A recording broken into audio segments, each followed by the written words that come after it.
Sold for $100. Take her. She's yours now. Please, no. Please, Mama Ngozi, don't do this. I'm begging you, please don't send me away. Amara Okoye never imagined that the woman she called her mother would one day put a price on her life. For just 100,000 naira, her stepmother sold her to a poor-looking Nigerian man everyone dismissed as worthless. As Amara walked away beside a complete stranger, her stepsister Ifeoma could not stop laughing. Her stepmother, Ngozi Okafor, smiled proudly, believing she had finally removed the biggest burden in her life. But what neither of them knew was that they had just made the greatest mistake of their lives, because the man they looked down on was the one person they should never have underestimated. And when the truth finally came out, nothing in their world would ever be the same again. Before we begin, imagine discovering that your own family abandoned you for money. Would you ever forgive them? Share your answer in the comments below. Also, tell us where you're watching from. It is amazing seeing how far these stories reach. Now, let's see how Amara's life changed forever. Morning sunlight poured through the giant windows of the Okoye family mansion in Lagos. But for Amara Okoye, another day had already started long before the rest of the family opened their eyes. While the mansion slept, she was already in the kitchen preparing breakfast, not because she wanted to, but because her stepmother believed that people who served the family should always wake up before the family. The painful truth was that Amara was not the help. She was the daughter of the man who built that mansion. After her father's death, that truth no longer seemed to matter. The home that once belonged to her had become the place where she worked without pay. Every morning followed the same routine. She cleaned every room, prepared every meal, washed every piece of clothing, and polished the expensive floors until they shone. By the time the family came downstairs, everything was already finished. Yet, nothing she did was ever enough. One small mistake, one misplaced item, one tiny thing out of place, and Amara was always the first person blamed. Sometimes, she wondered if anyone inside that house still remembered that she was family, if they had all decided that she had always been nothing more than a servant. The only thing that kept Amara strong was an old photograph hidden inside her apron pocket, a picture of her late father. Whenever nobody was watching, she would take it out and quietly smile. It reminded her of a different time, a time when this mansion was filled with laughter, a time when she was loved, a time when she belonged. "You would have known what to do, Daddy," she whispered, gently touching the photograph. "I miss you." Before she could wipe away the tears forming in her eyes, a sharp voice echoed through the mansion. "Amara." She quickly placed the photograph back into her pocket. "Yes, Mama Ngozi," she answered instinctively before rushing outside. She had no idea that before the day ended, her life would never be the same again. "You called for me, Mama Ngozi." Instead of answering, Ngozi Okafor looked toward the mansion gate. A man slowly walked inside. His clothes were worn. His shoes were covered with dust. His tired face carried the appearance of someone who had spent many nights without a comfortable place to sleep. Mara frowned. She could not remember the last time her stepmother welcomed a stranger like this into their home. Before she could ask what was happening, Ngozi placed a hand on her shoulder. The gesture was so unusual that Amara went still. "This is the girl." A man looked at Amara silently. His expression revealed nothing. Then he slowly nodded. Without saying a word, he reached inside his jacket and brought out a small envelope. He handed it to Ngozi. She opened it. Inside was money. She counted it carefully. A satisfied smile appeared on her face. 100,000 naira. Only then did Amara notice the strange silence in the room. Her eyes moved from the money to the stranger, then back to her stepmother. Something was wrong. Very wrong. "You have lived under my roof long enough," Ngozi said coldly. "From today, you are living with him." The words refused to make sense. Amara stared at her stepmother's face, searching for any sign that this was a cruel joke. There was none. "Mama Ngozi, what are you saying?" Ngozi looked down at the money in her hand. "That man paid for you." "No." She slowly shook her head. "This isn't funny." Ngozi's expression did not change. "Does this look like a joke?" Amara turned toward Ifeoma, hoping her stepsister would finally say something, anything. Instead, Ifeoma smiled, not with sympathy, not with sadness, with satisfaction. And in that moment, Amara understood. They both wanted this. Tears finally came, not because of the money, but because she realized something much more painful. She had never truly been part of the family they pretended to be. Ngozi pointed toward the gate. Leave. Amara could not move. I said, leave. Ngozi walked inside the mansion. A few moments later, she returned carrying a small travel bag. She dropped it at Amara's feet. I packed your things this morning. Amara looked down. Everything she owned, including her father's photograph, fit inside one small bag. This was not a sudden decision. It had been planned before she was ever called outside. With trembling hands, Amara picked up the bag. There was nothing left to say. Without looking back, she walked out of the Okoye mansion. No one stopped her. No one called her name. And just like that, the place she once called home disappeared behind her. The moment Amara stepped beyond the gates of the Okoye mansion, the afternoon breeze touched her face. It was the same breeze she had felt countless times before, but this time, something was different. This time, she knew she was not coming back. Amara tightened her grip on the small travel bag in her hand and quietly followed the stranger walking ahead of her. Neither of them spoke. The silence between them felt heavy. After a few minutes, Amara finally gathered enough courage to ask the question that had been burning inside her. Why? The man continued walking. Amara looked at his back. You had enough money to take me away from that house. Her voice trembled. So why me? The man remained silent for a moment. Then, without turning around, he answered calmly, because you needed somewhere to go. Amara stopped for a second.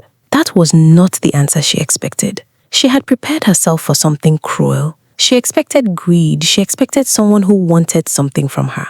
But instead, this stranger had given her an answer that only created more questions. How do you even know what I needed? She asked quietly. The man paused, just for a moment. A friend at the market told me how the Okoye family treated the late master's daughter. I recognized the story. I didn't like it. He said nothing more, but it was enough to tell her that this had not been random. Someone had chosen her deliberately, long before that envelope of money ever appeared. After walking for several minutes, the stranger turned into a quiet street in Lagos. It was far away from the luxury of the Okoye mansion. The buildings were older, the roads were quieter. He stopped in front of a small compound and pushed open a rusty gate. Only then did he look back at Amara. She slowly stepped inside. The small courtyard contained only a few old chairs, a worn bicycle, and some neatly folded blankets. It was not luxurious. It was not impressive, but it was clean. The man placed his bag near the door before turning toward her. You can leave if you want. Amara looked at him in confusion. You brought me here, so why would you let me leave? His expression remained calm. I didn't bring you here to make you my prisoner. He paused. I brought you here because you needed somewhere to go. The words stayed in the air. Amara looked toward the open gate. She was free, but freedom meant nothing when there was nowhere left to go. The Okoye mansion was no longer her home, and there was no one waiting for her anywhere else. Slowly, she looked back at the man. I'll stay. The stranger gave a quiet nod. Then he opened the door. As Amara stepped inside the small house, she had no idea that the man she believed was just a poor stranger was hiding a secret that would completely change her life. If you have made it this far, you are going to love what happens next. Kindly take a moment to like this video and subscribe to the channel. Amara stepped inside and quietly looked around. The room was small and simple. The furniture was old, but everything was arranged carefully. It was clear that whoever lived there took pride in keeping the little they had. The stranger placed his bag near the door. You can have the bed. Amara looked at him. What about you? He will sleep outside. She frowned. The room was barely large enough for one person, yet this man had offered her the only comfortable place without hesitation. Once again, he did something she could not understand. He walked toward the small kitchen area and placed a pot on the stove. I will prepare something for us to eat. Amara quietly placed her bag beside the bed. Only a few hours earlier, she had walked out of the Okoye mansion believing she had lost everything. Now she was inside the home of a man who owed her nothing. A man who had shown her more kindness in a single day than her own family had shown her in years. For the first time that day, she did not feel afraid. She only wondered one thing. Who was Kelechi Nwankwo? The days that followed were unlike anything Amara had ever experienced. Life inside the small house was simple, but for the first time in years, it was peaceful. Kelechi never treated her like a burden. He never reminded her that she had been thrown away. He never used her situation to control her. Instead, he treated her with a quiet kindness that Amara was still learning to accept. As the days passed, she found herself smiling more often. Real smiles, the kind she had almost forgotten. Then she noticed something. Every morning before sunrise, Kelechi quietly left the house. He never explained where he was going. Every evening, he returned as if nothing unusual had happened. Amara wanted to ask, but somehow she felt that he was carrying a story he was not ready to tell. And for the first time, she wanted to know that story. Every evening, she returned to the small house that had slowly become home. There were no insults, no fear, no conditions attached to his kindness. As the months passed, Amara found herself falling in love with the man who had brought peace back into her life. Yet, one question refused to disappear. Who was Kelechi Nwankwo? Sometimes, strangers would look at him with a strange expression, almost like they recognized him. Whenever someone approached, Kelechi would calmly lead Amara away. The first time she asked him about it, he only smiled. They must have mistaken me for someone else. Amara smiled back, but deep inside, she did not believe him. Meanwhile, inside the Okoye mansion, Ngozi remained convinced she had made the best decision of her life. Whenever Amara's name was mentioned, she laughed. She imagined Amara struggling somewhere with a poor stranger. Ifeoma felt the same way. Neither of them knew that the daughter they had thrown away was happier than she had ever been, and the decision they celebrated would soon become the biggest regret of their lives. One quiet afternoon, everything changed. Amara was sitting inside the small house when Kelechi's phone suddenly rang. The moment he looked at the screen, something changed in his expression. For the first time since Amara had known him, the calmness disappeared. He stood up quietly and walked outside to answer the call. Amara watched through the window. She could not hear what he was saying, but she could see that the conversation was serious. Less than a minute later, Kelechi returned. "There are a few things I need to take care of," he said softly. Amara looked at him. "What happened?" Kelechi paused for a moment, but then he only gave a small smile. "I will be back." Before Amara could ask another question, he walked away. That night passed, Kelechi did not return. The next morning came, still nothing. A second night passed, and slowly, the peace Amara had found began to turn into worry. She tried to convince herself that everything was fine, but something inside her felt different. Kelechi was not the type of person who disappeared without a reason. Then, she remembered something. The phone number that had called him. It was the only clue she had. With hesitation, Amara picked up her phone and dialed the number. After a few rings, someone answered. "Hello?" Amara took a breath. "I am looking for Kelechi Nwankwo." There was a brief silence. Then the voice on the other side asked, "Who are you?" "My name is Amara. I need to know where he is." The person gave her an address she never expected. The next day, Amara arrived at the location. She expected to find a small office, maybe a place where Kelechi worked quietly. But the moment she stepped out of the vehicle, she froze. Standing in front of her was a massive glass building reaching high into the Lagos sky. Luxury cars filled the entrance. Men and women wearing expensive suits moved quickly through the doors. The name on the building caught her attention. Nwankwo Heritage Group, one of Nigeria's most powerful companies. Amara stood there confused. Why would Kelechi's name be connected to a place like this? Before she could understand what was happening, something strange happened. People began stopping, one by one. Executives who were walking through the entrance suddenly turned. Their faces changed. Then they lowered their heads. "Welcome back, Chairman Nwanko." Amara slowly turned. Her heart almost stopped. A black luxury SUV pulled up in front of the building. The door opened, and the man who stepped out was someone she knew, but not the man she thought she knew. The worn clothes were gone. The old shoes were gone. The tired appearance was gone. Standing before her was Kelechi Nwanko, wearing a perfectly tailored suit, walking with the confidence of a man who belonged among the most powerful people in Nigeria. Executives surrounded him. Everyone respected him. Everyone knew him. Amara stood completely still. The man she believed was struggling to survive was actually one of the richest and most powerful businessmen in Nigeria. The poor man she had fallen in love with was Kelechi Nwanko, the chairman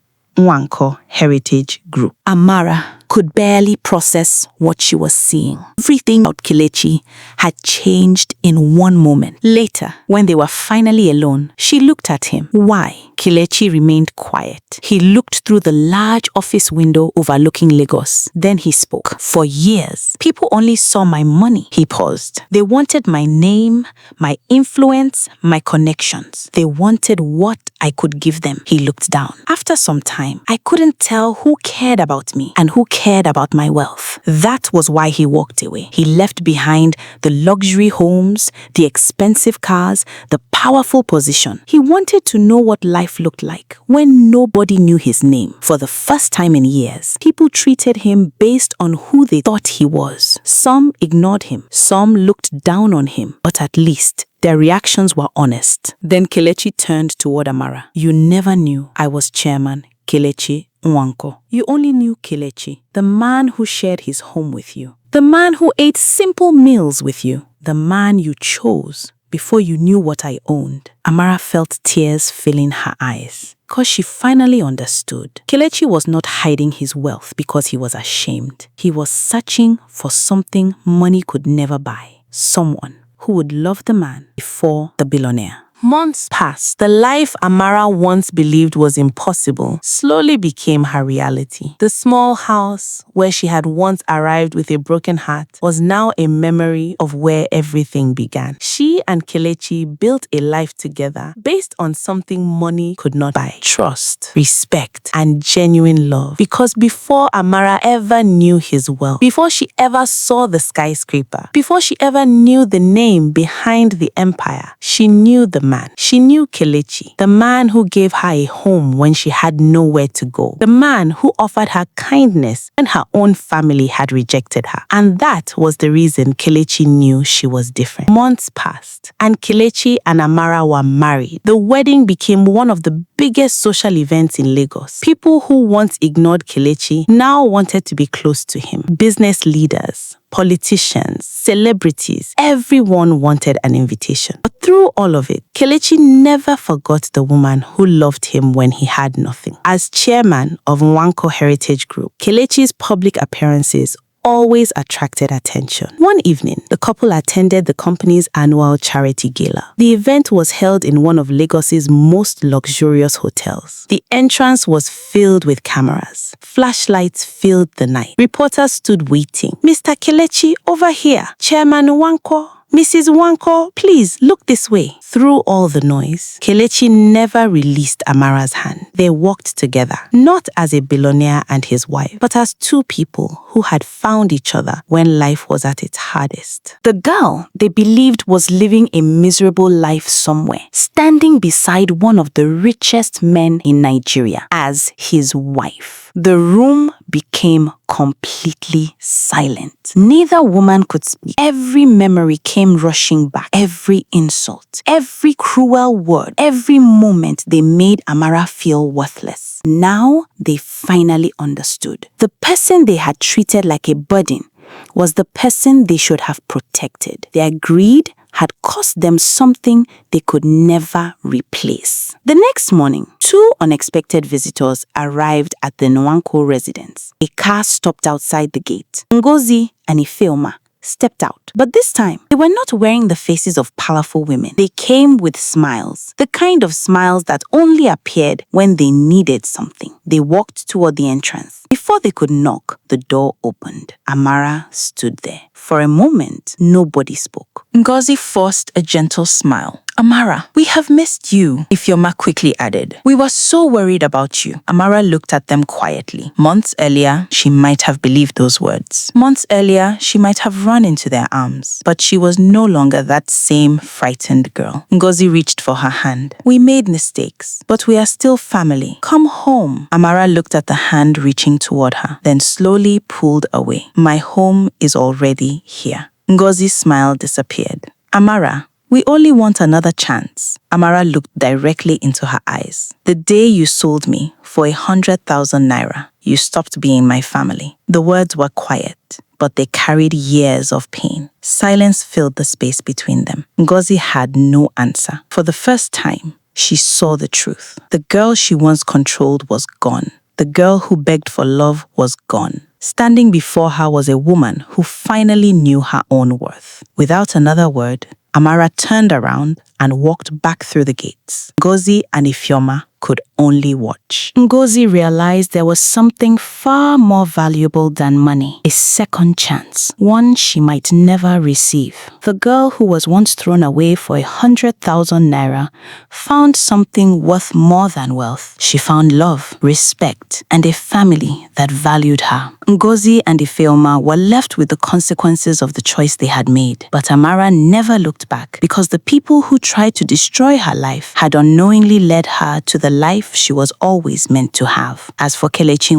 he finally found the one person who loved him before the billionaire, before the company, before the power. And sometimes that is the greatest fortune anyone can ever find. If you are Amara, would you forgive Ngozi and Ifeoma after everything they did? Share your thoughts below. And remember, the greatest love is not measured by what someone can give you. It is measured by the person who chooses you when there is nothing to gain. Thank you for watching. If you enjoyed this story, please give it a thumbs up, subscribe to Inspired Folktales, and tap the notification bell so you never miss our next story. Join us again for another unforgettable story. Until next time, stay inspired.